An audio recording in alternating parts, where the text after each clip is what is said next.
सोमवार व्रत की कथा। एक नगर में एक बहुत धनवान साहूकार रहता था, जिसके घर में धन की कमी नहीं थी, परंतु उसको एक बहुत बड़ा दुख था। उसके कोई पुत्र नहीं था। वह इसी चिंता में दिन रात लगा रहता।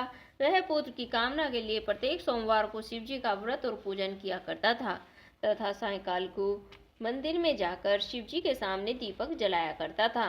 उसके भक्तिभाव को देखकर एक समय श्री पार्वती जी ने शिव जी महाराज से कहा कि हे महाराज, यह साहूकार आपका अनन्य भक्त है और सदैव आपका व्रत और पूजन बड़ी श्रद्धा से करता है। इसकी मनोकामना पूर्ण करनी चाहिए। शिव जी ने कहा, हे पार्वती, यह संसार कर्म क्षेत्र है। जैसे किसान खेत में बीज बोता है, वैसा ही फल काटता है। उसी तरह इस संसार में जो जैसा कर्म करता है, वैसा ही फल भोगते हैं। पार्वती जी ने अत्यंत आग्रह से कहा, महाराज, जब यह आपका अनन्य भक्त है और इसको किसी प्रकार का दुख है तो उसको अवश्य दूर करना चाहिए, क्योंकि आप सदैव अपने भक्तों पर दयालु होते हैं और उनके दुखों को दूर करते हैं। यदि आप ऐसा नहीं करेंगे तो मनुष्य आपकी सेवा और व्रत क्यों करेंगे? पार्वती जी का ऐसा आग्रह सुनकर शिव जी महाराज बोले, हे पार्वती, इसके कोई पुत्र नहीं है। इसी चिंता में यह अति दुखी रहता है। इसके भाग्य में पुत्र न होने पर भी मैं इसको पुत्र प्राप्ति का वर देता हूँ, परंतु यह पुत्र केवल 12 वर्ष तक जीवित रहेगा। इसके पश्चात वह मृत्यु को प्राप्त हो जाएगा। इससे अधिक और मैं इसके लिए कुछ भी नहीं कर सकता। यह सब बातें साहूकार सुन रहा था। इससे उसको न कुछ प्रसन्नता हुई और न ही दुख हुआ।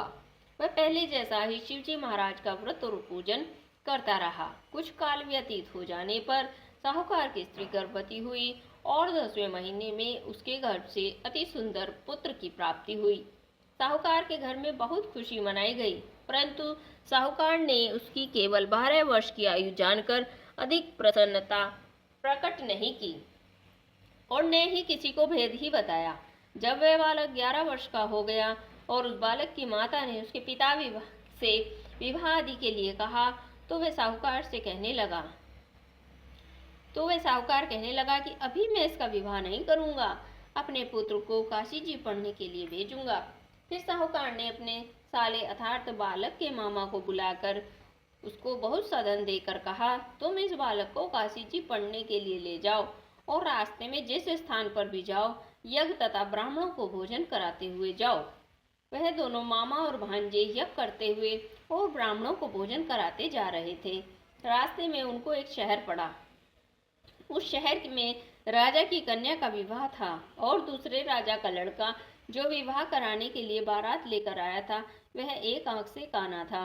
उसके पिता को इस बात की बड़ी चिंता थी कि कहीं वर को देखकर कन्या के माता पिता विवाह में किसी प्रकार की अड़चन पैदा न कर दें। इस कारण जब उसने अति सुंदर सेठ के लड़के को देखा तो मन में विचार किया कि क्यों न दरवाजे के समय इस लड़के से वर का काम चला लिया जाए। ऐसा विचार करके वर के पिता ने उस लड़के और मामा से बात की तो वे राजी हो गए। फिर उस लड़के को वर के कपड़े पहनाकर घोड़ी पर चढ़ाकर दरवाजे पर ले गए और सब कार्य प्रसन्नतापूर्ण हो गया। फिर वर के पिता ने सोचा, यदि विवाह कार्य भी लड़के से करा लिया जाए तो क्या बुराई है। ऐसा विचार करके लड़के और उसके मामा ने कहा, यदि आप फेरों और कन्यादान का काम भी करा देंगे तो आपकी बड़ी कृपा होगी और इसके बदले में मैं आपको बहुत सारा धन भी दूंगा। तो उन्होंने स्वीकार कर लिया और विवाह कार्य भी बहुत अच्छी तरह से संपन्न हो गया। परंतु जिस समय लड़का जाने लगा तो उसने राजकुमारी की चुंडी के पल्ले पर लिख दिया कि तुम्हारा विवाह मेरे साथ हुआ है, परंतु जिस राजकुमार के साथ तुमको भेजेंगे वह एक आंख से काना है और मैं काशी जी पढ़ने जा रहा हूँ। लड़के के जाने के पश्चात उस राजकुमारी ने जब चुंडी पर यह लिखा हुआ पाया तो उसने राजकुमार के साथ जाने से मना कर दिया और कहा, यह मेरा पति नहीं है, मेरा विवाह इसके साथ नहीं हुआ है, वह तो काशी जी पढ़ने गया है। राजकुमारी के माता पिता ने अपनी कन्या को विदा नहीं किया और बारात वापस चली गई। उधर सेठ का लड़का और उसका मामा जी काशी जी पहुंच गए और वहां जाकर उन्होंने यज्ञ करना और लड़के ने पढ़ना शुरू कर दिया। जब लड़के की आयु 12 वर्ष की हो गई, उस दिन उन्होंने यज्ञ रचा रखा था। लड़के ने अपने मामा से कहा, मामा जी, आज मेरी कुछ तबीयत ठीक नहीं है। मामा ने कहा, अंदर जाकर सो जाओ। लड़का अंदर जाकर सो गया और थोड़ी देर में उसके प्राण निकल गए। उसने सोचा कि अगर मैं अभी रोना पीटना मचा दूंगा तो यज्ञ कार्य अधूरा रह जाएगा। अतः उसने जल्दी से यज्ञ का कार्य समाप्त कर ब्राह्मणों के जाने के बाद रोना पीटना आरंभ कर दिया। संयोगवश उसी समय से पार्वती जी उधर से गुजर रहे थे। जब उन्होंने जोर जोर से रोने की आवाज़ सुनी तो पार्वती जी ने कहा, महाराज, कोई दुखिया रो रहा है, इसके कष्ट को दूर कर दीजिए। जब शिव और पार्वती ने पास जाकर देखा तो वहाँ एक लड़का मुर्दा पड़ा था। पार्वती जी कहने लगी, महाराज, यह तो उसी सेठ का लड़का है जो आपके वरदान से हुआ था। शिव जी कहने लगे, हे पार्वती, इसकी इतनी ही आयु थी, यह भोग चुका है। तब पार्वती जी ने कहा, हे महाराज, इस बालक को और आयु दो, नहीं तो इसके माता पिता तड़प तड़प कर मर जाएंगे। पार्वती जी के बार बार आग्रह करने पर शिव जी ने उनको जीवन वरदान दिया और शिव जी महाराज की कृपा से लड़का जीवित हो गया। शिव जी और पार्वती कैलाश को चले गए।